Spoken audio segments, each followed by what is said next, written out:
Greetings, Exiles, and welcome back. My name is Jeezy, and today I wanted to share with you a bit of a follow-up video to the Imbued Crop Rotation strategy that I posted last week.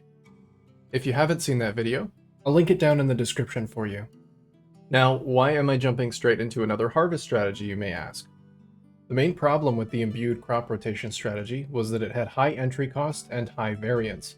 Over a smaller sample size of maps, you might not even make back your returns.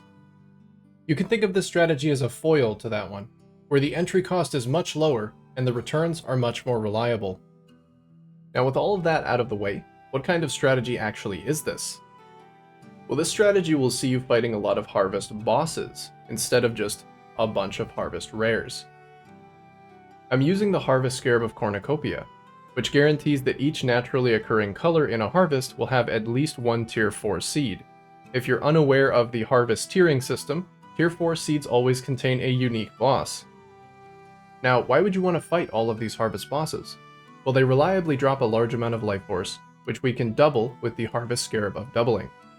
Now, this scarab does also provide harvest monsters with 100% more life, and since we're primarily fighting bosses, that 100% more means a lot. They are naturally pretty tanky, so just please keep in mind that you do need a decent build in order to take these guys down.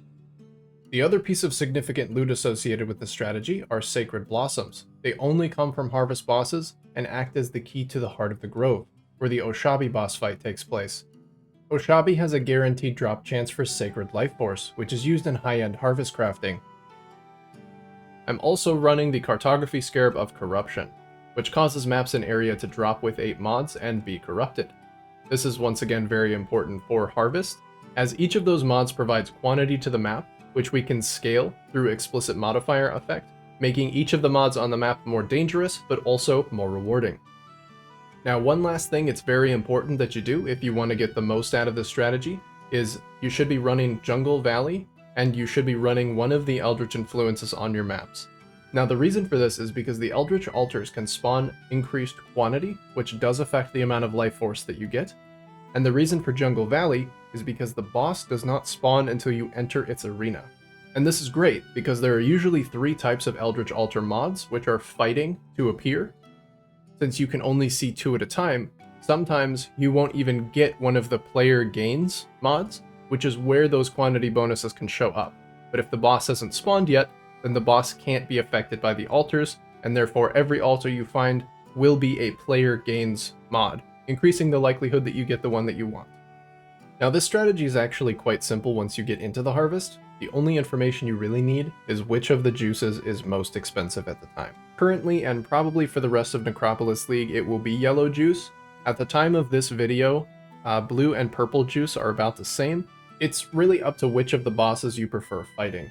And don't worry, I'll get into what each of the bosses do. I'll give you a quick little rundown of all of their abilities so that you're prepared when you see them and you don't lose a map to actually fighting them. Another thing that I wanted to note, which you can see in the background now, is that a lot of the times harvest bosses will spawn in the same plot as one another, which will mean you'll have to choose between them. I actually got really lucky here in that neither of them withered. This is quite unlikely and won't be happening often, as I do only have 10% chance for adjacent crops not to wither from the Atlas passive tree. The only other way to get more is to use the Horn Scarab of Awakening and force the Imbued Map Crafting device on, but those scarabs are quite expensive, and the returns that you would get from that I just didn't feel would be worth it, as most of the time you can guarantee the most expensive life force, and you're really only getting that extra wither chance for plots that you don't care much about. Since I'm back on the topic of scarabs, I wouldn't recommend a specific 4th scarab for this strategy.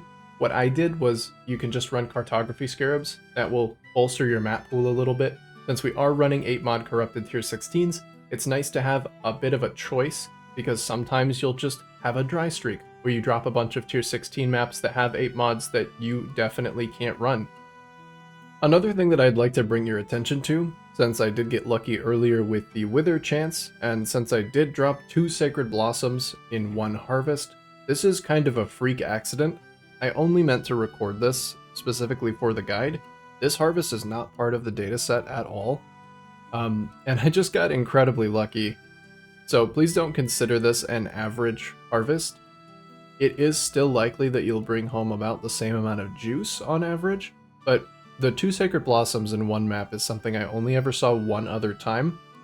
I dropped a total of 7 Sacred Blossoms over 30 maps, so it was pretty good, an average of about 1 every 2 to 3 maps, but not nearly as good as what you're seeing here, so please don't let that sway you. So I would say overall this is a pretty average experience for what you'll see with this strategy, minus the 2 Sacred Blossom drops.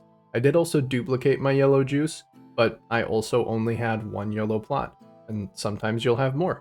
The last thing that I wanted to cover before getting into the Atlas passive tree and full data breakdown is each of the bosses and what they do. I'm going to start off with the Vivid Life Force boss, Namharin, Born of Night. Namharin's first ability has him sprinting in circles around you, forming a cage of vines behind him as he goes, which, upon reaching his starting location, will fill with large explosions. This cage ability is made even more deadly due to the debuff placed on the player when it begins. A grasping vines-like effect will be applied to the player, preventing any movement skills from being used. The only way to break these vines is to walk them off. So high movement speed characters will benefit here, as you really do want to get out of that cage before those explosions start happening. Walking through a fully formed section of this wall will apply Bleed and Maim, so it can be a good idea to aim for where he started, as this will give you the most time to walk safely through. Namharin's second ability sees him fading into stealth only to leap back out of the shadows directly at you, dealing a large amount of damage and applying a bleed. There is a pretty good audio cue that lets you know when he's about to leap at you. Once you've knocked him down to about 50% HP, he'll plant his roots and begin phase 2, where he lifts up and starts spawning adds underneath him. He'll also spawn these seed pods that can be pretty gnarly if you step on more than one at the same time. There's no time limit to this phase, it just ends when you've dealt enough damage to him. Once you finally do get him to come down from the tree, he'll just continue his other 2 abilities for the rest of the fight. And since I've started in tier of difficulty, I'll just continue. Next, we'll move on to Janaar, the Omen. Janar's a little bit easier than Namharin, once again, can be a bit more difficult if you failed to clear out the previous harvest monsters, or if you have a particularly tanky rare that's just hanging around. Janar's first ability is a sonic scream that will track you as you move. The easiest way to dodge this one is just to get behind them, or get out of range of the scream. Both the width and the length of this scream scale with map AoE, so just be mindful of what map mods you're running. Janar's second ability is a charge dash that will leave trails of lightning on either side of them. Once again, the easiest way to dodge this ability is just to get behind the big bird. If that's not an option, you can just outrange this one as well, as it is quite slow. And finally, the add phase. This one's almost the same as the last one, but I did want to point out that some of the rares that spawn from Janaar are a lot more dangerous than the ones that spawn from Namharin. The Primal Rexes, or the little dinosaurs, will do Janaar's Sonic Scream ability, and they might be able to catch you off guard and kill you before you realize what happened. Now last, we have this big, cuddly teddy bear right here. There's nothing really super dangerous about Ersi. She has a couple of abilities that are very well telegraphed. The first one being she summons walls of thorns on either side of you, and she charges down the path. You can basically walk out of this one. It doesn't even do that much damage, so you're pretty safe regardless of what happens here. Her second ability is she rears up and does a big slam. Once again, very well telegraphed, no CC involved, you just walk away from it.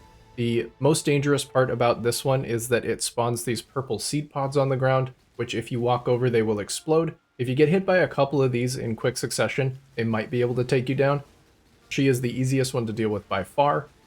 And there's a clear reason why when I have a blue and a purple patch next to each other, I will just pick the purple one. It's a lot less of a hassle. Also, I swear I'm not framing these Sacred Blossom drops, it's just happening. And now we come to the Atlas passive tree. The skeleton is very similar to the Imbued Harvest strategy. I'm picking up every harvest cluster I can get my hands on. The main thing is that I do need to take actual chance to contain the Sacred Grove because I'm no longer able to force it on with the Imbued Harvest craft. I'm taking a small amount of Harvest non-blue and non-purple plant chance to hopefully try and boost the amount of yellow crops that I see by just a little bit.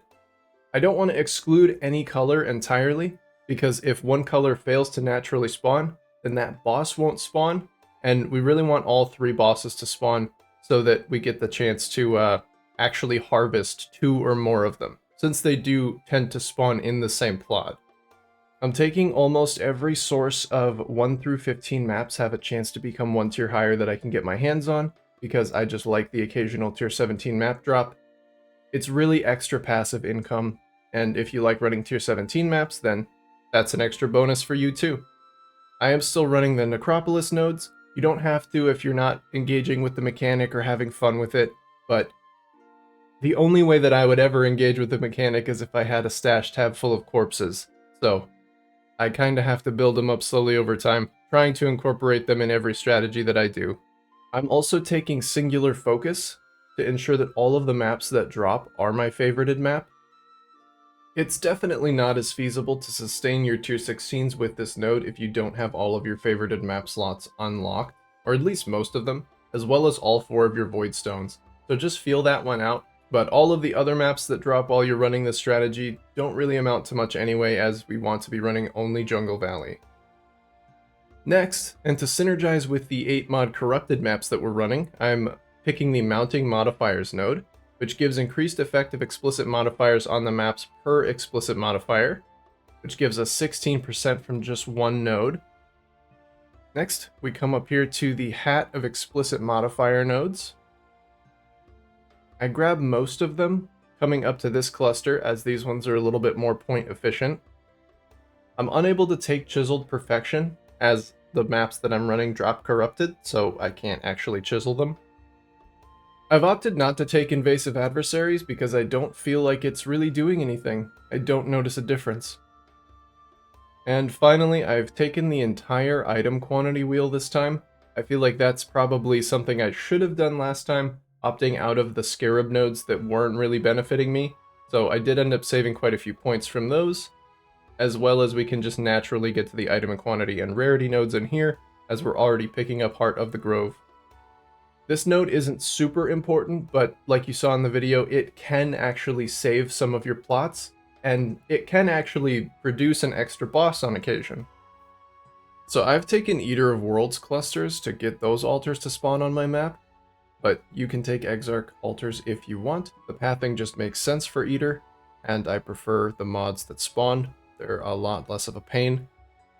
This node here, Eldritch Gaze, is important as it increases the effect of the upsides, i.e. the quantity that you get from the altars. It does cause them to have an additional downside, so if you feel like they're a little bit too debilitating, you can drop this.